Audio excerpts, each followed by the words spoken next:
फेरी दना जरिया ये छोटी माई करिल तोहरे बरतिया। फेरी दना जरिया ये छोटी माई करिल तोहरे बरतिया। सासु गोतिनिया मारे हमरा ताना लोगवा ने कहेले बझिनिया। फेरी दना जरिया ये छोटी माई करिल तोहरे बरतिया। आसारा लागल बा ये छोटी माई करिल तोहरे बरतिया।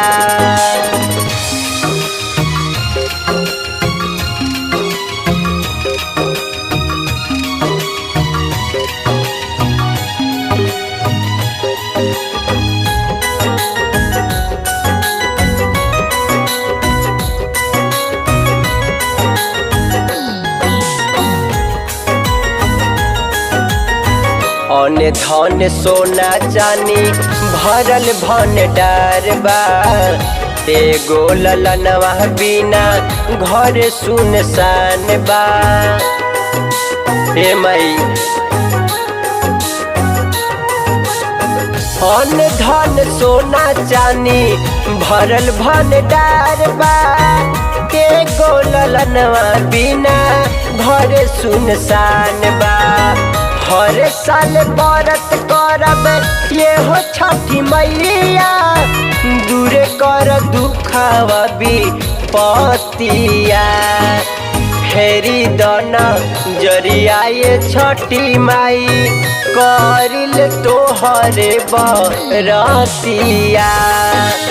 आसारा लागल बा ये छोटी माई करिल तोहरे बरतिया।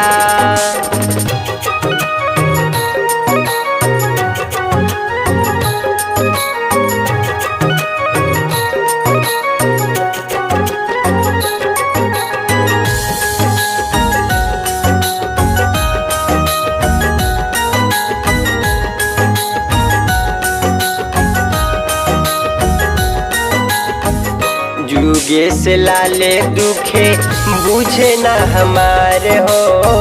भरे मुँहे बोले नहीं घरे परिवार हो। ए माई जुगे से लाले दुखे बुझे न हमारे हो। भरे मुँहे बोले नहीं घरे परिवार हो। हरिला बलैया ये हो छठी मैया सहल नहीं जाता अब सतिया।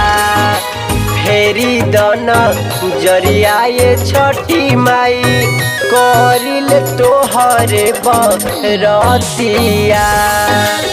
आसारा लागल बा ये छोटी माई करिल तोहरे बरतिया।